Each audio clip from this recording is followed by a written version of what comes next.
자, 이번 시간 이제 도시 설계의 두 번째 시간으로요. 우리 전 시간에 좀 이렇게 좀 이상적인 얘기를 좀 했다면 이제 시험에 좀 나오는 개념과 관련된 좀 더 디테일한 내용을 좀 보도록 하겠습니다. 자, 그래서 도시 설계가 어떻게 등장하게 됐는지 그 등장 배경이나 뭐 어원 그리고 목적이나 이제 여러 가지 문제점 등에 대해서 한번 전반적으로 살펴보도록 하겠습니다. 자, 도시계획과 이제 도시 설계, 그렇죠? 계획과 설계. 분명히 주 분야는 다를 거예요. 그렇죠? 그래서 계획과 설계는 분명히 다를 것이고, 우리가 계획이라는 큰 뿌리에서 설계가 나왔다고 하죠.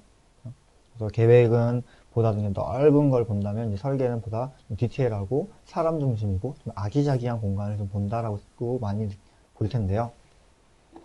자, 전문가의 시각으로 문제를 진단하고 합리적인 대안 제시와 함께 구체적인 구상안을 제시하겠다. 자, 기본적으로 전문가라고 하는 우리 도시계획가나 도시설계가라는 전문적인 지식을 가진 사람으로서 그 문제점, 도시 문제를 진단하고 그것을 해결할 수 있는 해결 방안을 모색하는 것.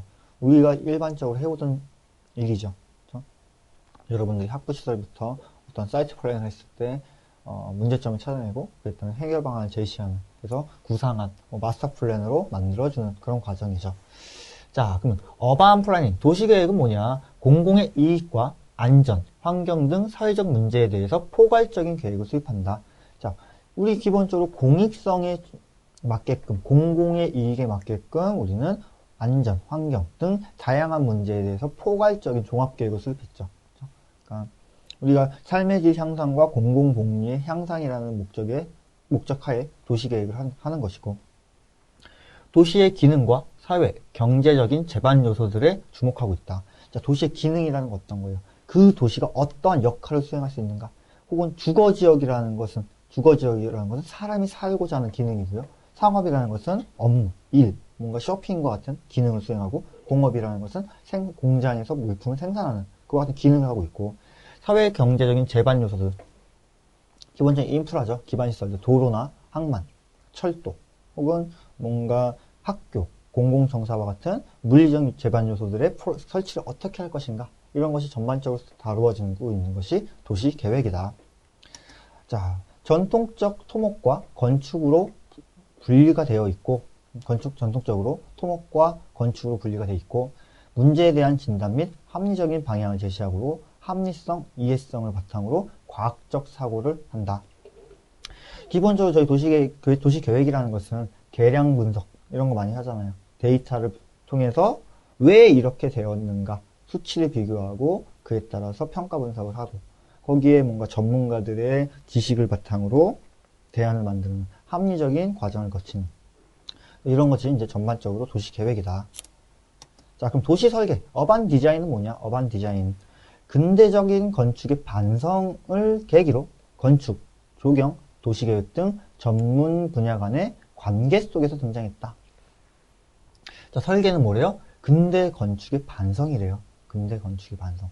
무슨 말일까? 근대 건축의 반성. 자, 좀 이따 한 번 더 보는 기회가 있을 거고요. 도시 문제에 대해서 직접적인 해결 방안 및 구상을 제시한다. 그러니까 어떠한 도시 문제가 발생했을 때 도시계획은 좀 전반적인 걸 바라보다 보니까 직접적이진 않았단 말이에요. 그러니까 지침 제시적이고 크게 보는 거고, 반면 도시설계는 조그만 것부터 바꿔나가는 거죠. 눈에 보이는 것부터 조금씩 바꿔나가게 되는 그와 같은 과정. 자, 설계의 등장 배경. 도시는 오랜 시간에 걸쳐 시민의 편리에 의해서 삶의 터전을 만들었고, 필요에 의해서 스스로 도시미와 도시 공간을 만들어내는 시간의 예술이다. 그렇죠. 우리가 전 시간에 도시에 대해서 봤을 때, 도시는 사람들이 모여있는 공간이고, 그 속에서 문화를 바탕으로 도시의 형태를 만든다. 같은 개념일 거 아니에요. 도시는 사람들이 자기의 그 편의에 의해서 어떤 공간을 만들어줬던 거죠. 자, 이상주의 도시계획안은 비현실적이며 도시계획가에 의한 수량조사, 도시분석적 계획은 기능적, 능률적이지만 조형 형태가 없기 때문에 인간 생활의 장을 실현시키기엔 부족했다. 자, 이상주의 도시계획안. 그러니까 필레노바나 뭐 뭔가 이렇게 별 모양 생긴 그런 도시들 봤었죠. 그 바로크 르네상스 시대쯤 해서 이상 도시한 이렇게 가지고 나오잖아요. 뭔가 도시 공간의 모습을 좀 기하학적으로 풀어냈던 그런 도시 공간은 너무 비현실적이다. 비현실적이다. 그리고 도시계획가라고 하는 사람들은 분석적이고 틀에 맞춰야 되고 너무 숫자에 연연한다. 그러다 보니까 한쪽은 너무 딱딱하고 한쪽은 너무 비현실적이다. 그래서 두 가지를 융합하자는 게 도시 설계의 출발이겠죠. 그래서 미시적, 형태적 조작, 도시 안이나 수량 조정적 도시 계획안 모두 결함이 있기 때문에 계획과 설계가 통합되는 구체적인 방법의 모색이 필요했고 그것이 대두된다. 그러니까 이렇게 생각해 보면 될 것 같아요. 우리가 도시 설계라고 하는 것이 어떻게 보면 그 도시 미화 운동이잖아요. 뷰티풀 무브먼트 해가지고 도시를 아름답게 만들자. 그래서 뭐 설계 역사 같은 거 따져봤을 때 미국 시카고 박람회로부터 도시 미화 운동이 출발했다라고 얘기하고요. 그 기원에 대해서 본다는 것은 파리의 그 오스만의 파리 대개조가 있었죠. 그러니까 그 내용을 살펴본다면 기본적으로 도시계획적으로 판단을 한다면 무언가 폭동이 발생했을 때 폭동을 진압하기 위한 어떤 물리적 공간이나 뭔가 군인의 수를 판단해서 얼마를 늘려야 되고 막 이런 게 나왔을 거란 말이에요. 근데 오스만이 우선 도시를 아름답게 만들자고 하면서 도시 공간을 개선문을 중심으로 이렇게 방사형으로 쪼갰단 말이죠. 그러면 우선 도시 전체는 아름다운 모습을 띠는 거고 이런 가로변의 피사들을 잡아주고 이렇게 된 베이스는 이런 거죠. 예를 들어 여기서 폭동이 발생했을 때 여기와 여기에 있는 기병대가 최단 시간에 가서 폭동을 진압해야 되고 각각의 교차점, 전망탑이 되겠죠. 전망탑에서 폭동이 발생하면 다 볼 수 있는 거죠. 조망권을 형성하기 위해서. 이와 같은 식으로 도시공간을 만들었단 말이에요. 그럼 도시가 우선 모양적으로 봤을 때 아름답다. 그럼 도시 미가 되는 거고 도시 설계의 베이스가 되는 거죠.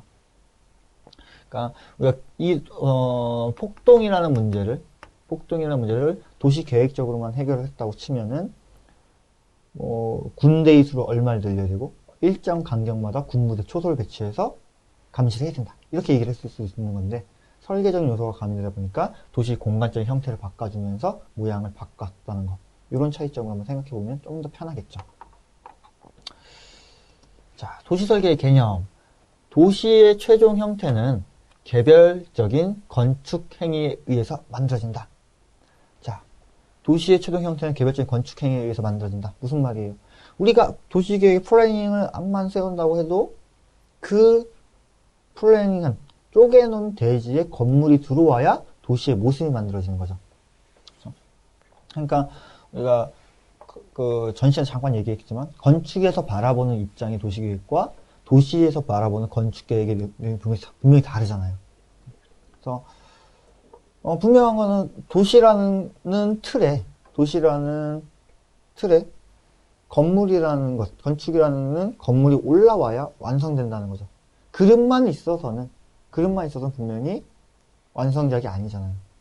그러면 그릇과 건물, 그 내용을 같이 하자는 것이 도시 설계다.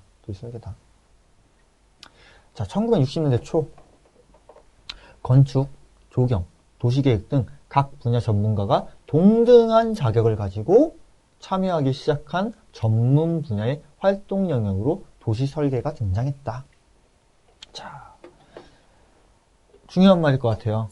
건축과 조경, 도시계획이 어떻다? 동등한 자격을 갖고 있다. 자, 그래서 토지 이용의 합리화 및 도시의 미관 증진의 목적을 가지고 건축, 조경, 도시계획이 하나로 뭉쳤다. 그러니까 하나로 뭉쳤다기보다는 이제 동등한 자격을 갖고 있다는 거죠. 누가 위에 있고 누가 아래에 있고가 아니라 우리가 도시계획이 수립돼야 건축이 들어온다 이렇게 생각할 수 있잖아요. 근데 건축 입장에서는 건축물이 만들어지면서 도시가 형성된다 이렇게 또 본단 말이죠. 또 조경에서는 그런 공간에 조경을 아름답게 해줘야 사람들이 좋다. 뭐 서로 자기들 입장에서 얘기를 한단 말이에요. 그러니까 설계는 이런 것에 편을 가리지 말고 동등한 입장에서 바라볼 수 있게끔 하자. 그래서 건축가 뭐 르꼬르부제도 나오는 거고 조경가 해서 무슨 옴스테드도 나오는 거고 그런 사람들이 다 설계가로 빠지잖아요. 도시 설계라는 것은 건축과 도시 같이 어우를 수 있도록 해야 된다는 그런 내용이 될 것 같고요. 자, 일정한 지구 안에 건축물의 배치, 밀도, 형태의 규제와 유도가 있다. 어떤 말이에요? 일정한 지역에, 일정한 지구에 건축물의 배치와 밀도, 형태 등을 규제하거나 완화 혹은 유도하면서 아름다운 도시 공간을 형성하기 위해서 컨트롤하는 거죠. 그러니까 그 전까지의 도시계획을 보면 그 전까지의 도시계획은 그냥 이렇게 기능 공간 나누는 거죠. 자, 주거지역이고요, 상업지역이고요, 공업지역이고요, 도로 개설해서 필요시설 넣어줍니다. 자, 이게 도시계획이 끝이었단 말이죠. 그러면 이렇게만 만들어 놓으니까 그냥 뭐 필지 이렇게 잘라줬어요. 그럼 여기서 와서 건축이 들어오는 거죠. 건축이 자, 나는 이런 건물 지어볼래요. 자, 이쪽 나는 이런 건물 질래요. 나는 이런 건물 질래. 서로 다른 건물들이 들어오는 거죠. 그러니까 왜 그러겠어? 우선 도시계획은 도시의 기능 공간과 토지이용적인 부분만 나누면 끝났다고요. 건축 입장에서는 어때요? 건축은 하나의 건축물을 통해서 도시를 아름답게 만든다는 그런 생각을 갖고 있단 말이에요. 기본적인 베이스 자체가. 그러면 여기 건물도, 자, 이것을 건축하는 건축가는 자기의 프라이드와 함께, 그래, 좀 독보적인 건물 만들어보자. 여기도 마찬가지로. 그러다 보니까 다 서로 다른 건축물들이 들어오게 되겠죠. 그럼 서로 다른 건축물이 들어왔을 때 이 공간을 보면은 중구난방이고 아무런 통일성이 없고 점점 도시 모양은 이상해진다는 거죠. 그러니까 근대 건축의 반성이라는 것이 이런 내용이란 말이죠. 개별적인 건축가들이 자기의 역량을 뽐내고 자기가 꿈꾸고 있는 이상향을 표현하기 위해서 막 이런저런 건물을 만든단 말이에요. 건축가는 또 그랬고 어떻게 보면은 이제 토목업자죠.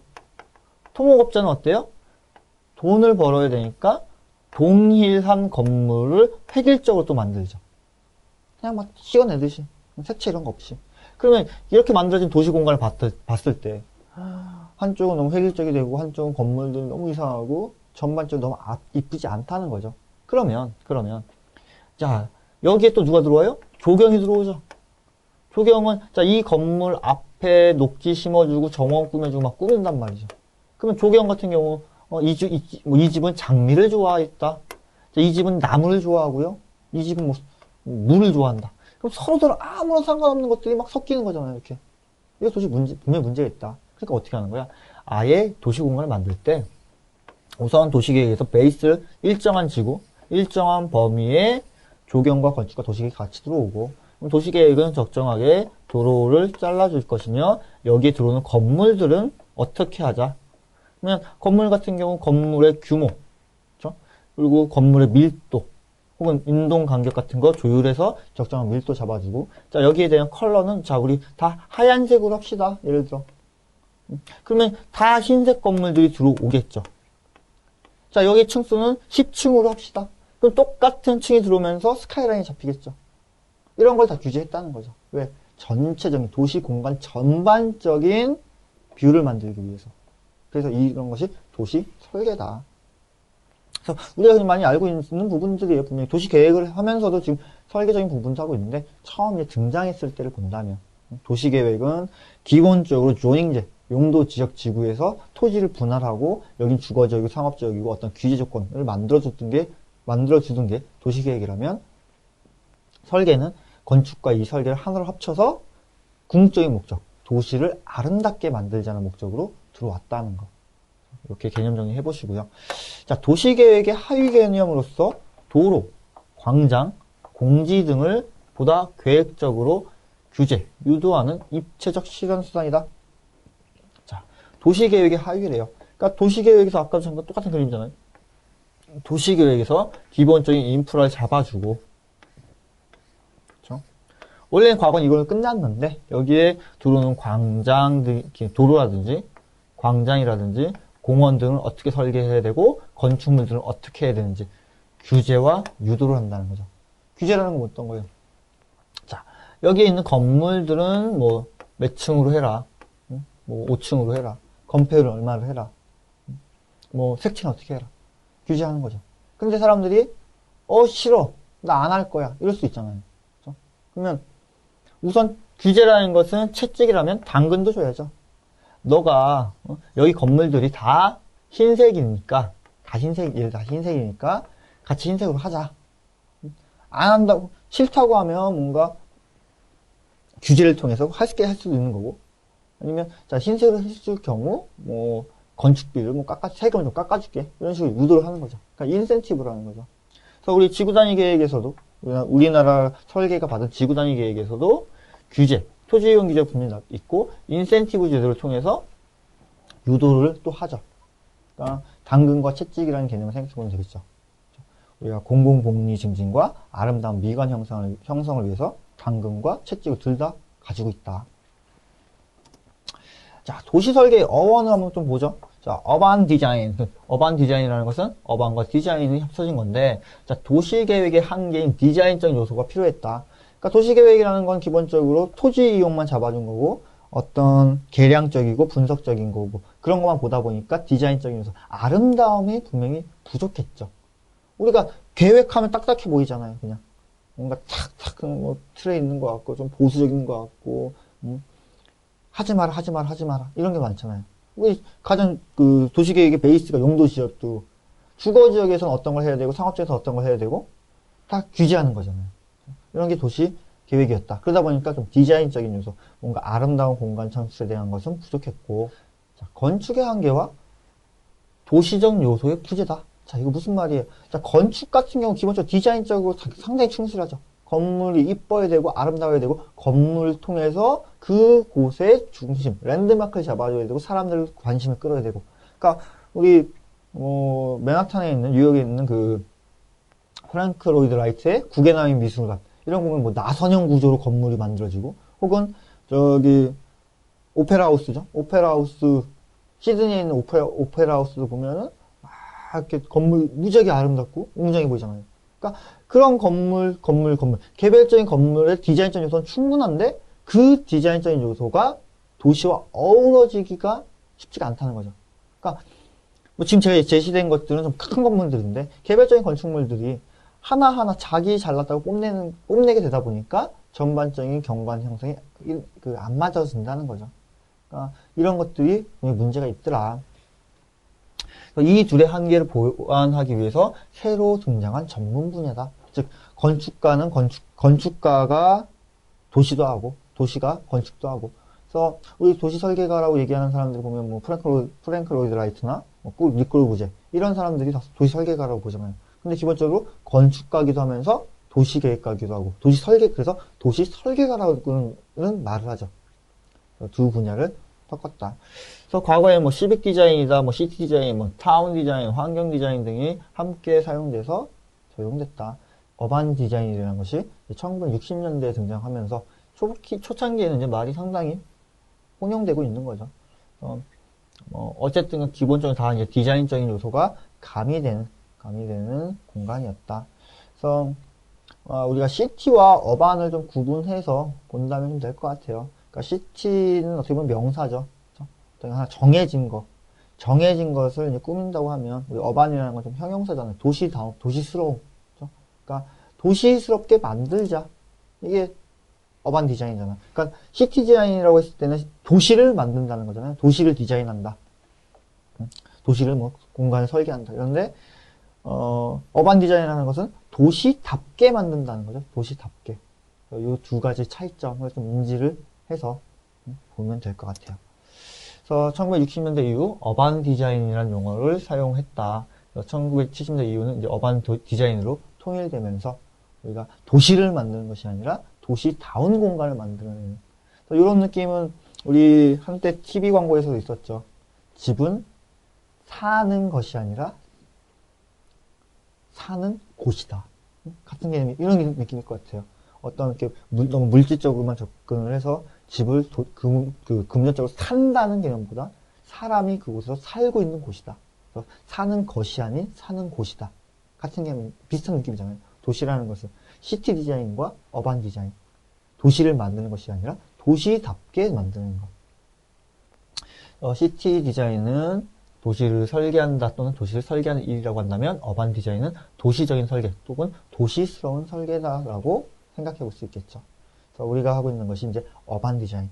도시를 도시답게 만들고 그 속에 살고 있는 사람들, 도시라는 것을 이해해서 그 안에 있는 사람들을 위해서 디자인하고 설계하고 공간을 만들어야 되는 것.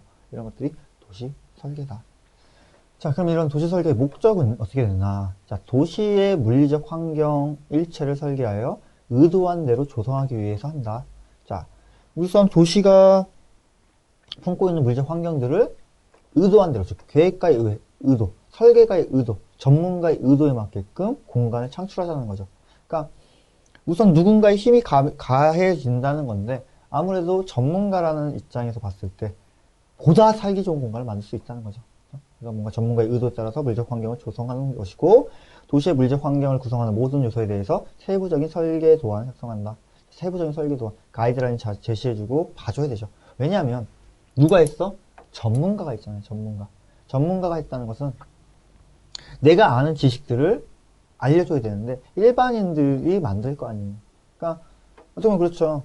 나 공간 설계 이렇게 하기로 했는데 뭐 와서 이제 목수가 와서 건물 뭐 나무를 만든다 혹은 뭐 돌을 포장한다 이랬을 때 내가 알고 있는 지식과 그 사람이 만들 수 있는 행위의 패턴은 다르잖아요. 그러니까 그거에 따른 가이드라인을 잡아줘야 된다는 거죠. 이렇게 해서 이렇게 해주면 됩니다. 즉 누구나 알 수 있게끔.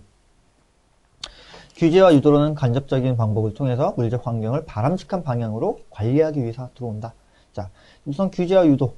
기본적으로 우리가 원하는 바람직한 환경을 조성하기 위해서 규제와 유도라는 당근과 채찍이 필요한 거고요. 우리나라는 지구단위 계획이 이에 속하고 있다. 지구단위 계획 같은 경우 기본적으로 도시 설계에서 나오게 된 거니까 다음 시간에 한번 더 지구단위 계획을 살펴보도록 하고요.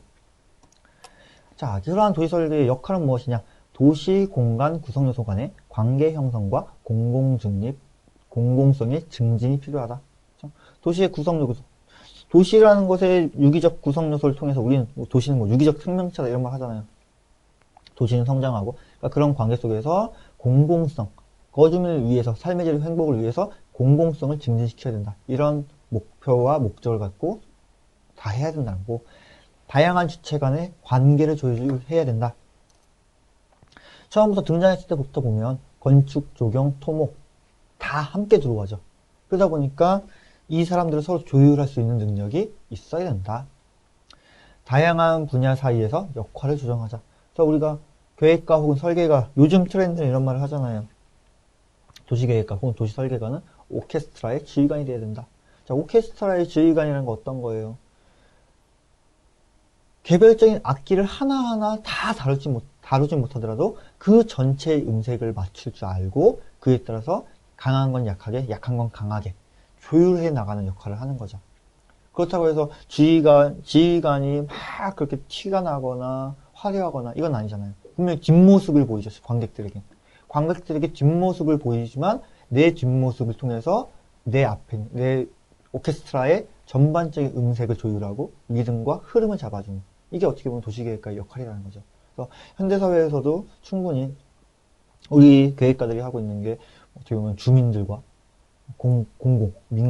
공무원들과 민간을 서로 조율하고 그 주민들 사이에서도 찬성과 반대파가 있으면 그런 걸 다 의견을 수렴해서 조율해주고 있는 것이 지금 현재 우리 도시계획가의 역할이죠. 혹은 어떤 플래닝을 했을 때도 그 다양한 관계 행정기관들과 협의를 거치잖아요. 협의 과정을 통해서 조율하고 더 좋은 대안을 찾기 위해서 움직이고 있는 것들. 이런 것이 도시계획이고 도시설계다. 그래서 이제 도시설계 문제점을 좀 보면요. 도시공간 전부를 설계 가능한가에 대한 현실성의 문제가 있다. 분명히 사람들에 대해서 관계를 조율하고 하나하나 세부적인 지침을 만든다는 것은 도시 전체를 할 수 없다는 거죠. 그래서 일정한 일정한 범위에서 플래닝이 나온다는 것, 그런 한계가 좀 있고요. 소수의 의지적 설계가 인간의 자항에 적합하게 표현되는가는 타당성의 문제가 있다. 즉 전문가라 불리는 사람의 그 생각과 의견이 모든 사람에게 충족시킬 수는 없다는 거죠. 뭐 여기서 좀 얘기를 해도 될지 모르겠지만은 제 개인적인 판단이죠. 개인적인 판단으로 봤을 때 우리 동대문 역사문화공원에 동대문 프라자가 들어와 있죠. 동대문 프라자는 세계적인 건축가가 와서 그 건물, 파크를 만들었지만, 컨벤션을 만들었지만, 글쎄 제가 그곳을 가서 느꼈을 때는 그 주변과 어울리지는 않다고 생각을 해요.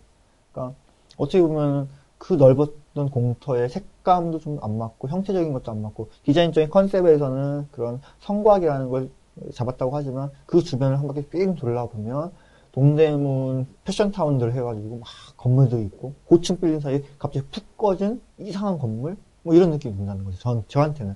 그러니까 이런 것이 분명히 소수의 의견에 의해서 만들어졌지만 정말 다양한 사람들에게 오케이를 만족을 줄 것인가. 그런 부분을 생각해 볼 필요가 있고요. 도시설계지구에 건립된 건축물의 설계에 임하는 건축가와의 관계가 또 필요하다. 그러니까 설계가가 기본적인 가이드라인을 잡아주잖아요. 여기 건물은 어떻게 해야 되고, 색채는 어떻게 해야 되고, 어떤 모양을 잡아야 되고, 이렇게 잡아준다. 그럼 실제로 거기에 들어와서 건축할 건축가가 그 지침을 봤을 때, 나와 마음에 안 맞는데? 이런 경우도 있을 수 있잖아요. 그래서 이런 건축가와의 관계도 상당히 중요하다. 그래서 이제 설계라는 것이 이제 조금 이제 편안하게 좀 얘기를 해봤는데요. 기본적으로 가장 궁극적인 목적은 우리가 살고 있는 도시 공간을 보다 아름답게 만들어야 되고, 여러 관계를 조율하면서, 소수보다는 다수의 행복을 위해서 만들 수 있는 도시 공간이 필요하다. 그래서 그런 것이 도시 설계고 어반 디자인이다. 그래서 정말 도시를 만드는 것이 아니라 도시스럽게 만들고 도시 다음을 찾아가는 것, 이런 것이 어반 디자인이다라고 생각을 좀 해주시면 될 것 같고요. 여기서 이제 도시 설계에 대한 기본적인 개념 정리해 보고요. 다음 시간에 또 도시 설계 파트를 한 번 더 진행하도록 하겠습니다.